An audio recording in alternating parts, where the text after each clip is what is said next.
Peu de choses. Peu de choses? Non. Tu n'avais pas trouvé ça intéressant? Non. Merci. C'était trop limité.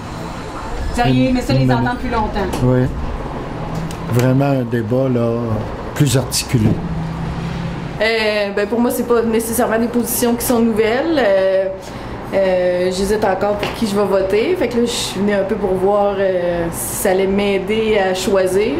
Je vais continuer ma réflexion, je pense. Oui, j'ai aimé quand même le Québec solidaire, madame, très terre à terre. J'ai aimé M. Simard. C'est bien.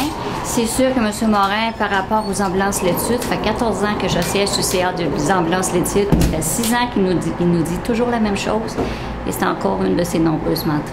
Ben, ça a été lent à démarrer. Disons que ça a pris un certain temps. À la fin, là, ça commençait à être intéressant, il commençait à y avoir des débats. C'est sûr que les candidats, je pense, sont certains un petit peu plus que d'autres, mais pas d'expérience beaucoup dans ce genre de débat-là. Donc, ils ne savaient pas trop comment travailler ça. Donc, il aurait fallu qu'il y en ait un au cégep aussi. Comme ça, il y aurait eu plus d'expérience. Puis là, il y aurait eu un meilleur débat au cégep. C'est pas assez long. Pas assez long, vous auriez aimé ça les entendre plus longtemps? Oui. Est-ce que vous avez appris des choses durant le débat? Non, pas tellement, parce que donc je suis pas mal de politique tout le temps. Ben, je l'ai trouvé pas assez long. C'était assez bon en général, mais ça aurait pris peut-être le double de temps, puis aussi manque de place dans la salle. Pour ce qui est du reste, ben moi, écoute, c'était le débat emploi qui m'intéressait le plus, parce que j'étais un ancien employé de Whirlpool à Montmagny. Puis j'ai vu fermer Cavalier Textile, Consoltex, Bermatex, Meubles Morigeau, Presque Amisco, même chose quasiment chez Stryker. J'ai travaillé là en 2008 chez Stryker aussi.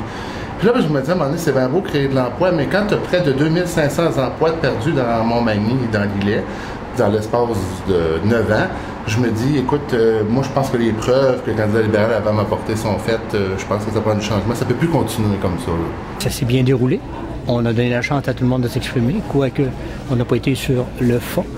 Et c'est comme à l'habitude, on sait qu'on est en période électorale, on veut pas trop dévoiler ce qu'on fera de façon définitive, parce qu'il y a toujours des aléas.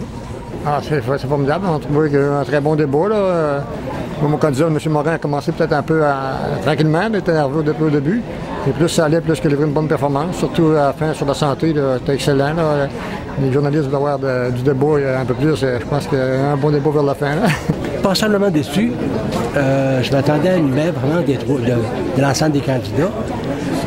Tantôt, je passais un commentaire à quelqu'un en disant que s'il fallait juger par la qualité de ce qui était apporté,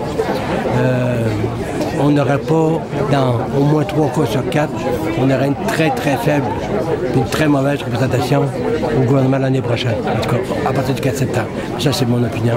Vous savez que les débats, moi, c'est pas ce que j'aime le plus au monde. J'aime travailler sur le terrain, faire de la politique avec les gens, et écouter et résoudre les problématiques des gens, puis arriver à régler les problèmes dans le Côte-du-Sud. On les règle un à un. Le débat, je vous dis, m'a permis de voir qu'au fond, mes convictions, mes compétences, mes connaissances, je pense que parmi les candidats, c'est ce que je crois que la population a besoin en Côte-du-Sud. Et en ce sens-là, ben, j'invite à choisir André Simard, bien sûr, mais à regarder aussi, à prendre le temps de l'écouter, puisque André Simard aimerait jouer un rôle important au sein du prochain gouvernement du Parti québécois. Je l'ai dit, c'est ma première expérience. Personnellement, j'en sors enrichi. Et j'en sors très fière. J'ai été égale à moi-même. J'ai parlé avec mon cœur. C'est ce que je voulais faire.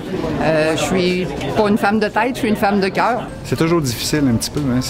J'aimerais ça qu'on soit capable d'aller en profondeur dans le dossier puis poser des questions. Encore là, ce qu'on se rend compte, c'est on parle, on avance beaucoup de choses, pas de cadre financier. Ils sont prêts à nous critiquer, ils sont prêts à nous rentrer dedans, ils sont prêts à nous dire qu'on n'est pas bon, qu'on n'est pas ci, qu'on n'est pas ça, que c'est pas faisable. Mais les autres sont pas capables ni de nous déposer ça, ils sont pas capables non plus, après 9 ans, au pouvoir, de nous dire oui, j'ai pris tel engagement, non, je l'ai pas pris, oui, j'ai dit ça, oui, j'ai dit ça. On est toujours dans la confusion, il n'y a jamais rien de clair. Donc, c'est assez difficile. J'espère que la population, par exemple, a réussi à se faire une opinion.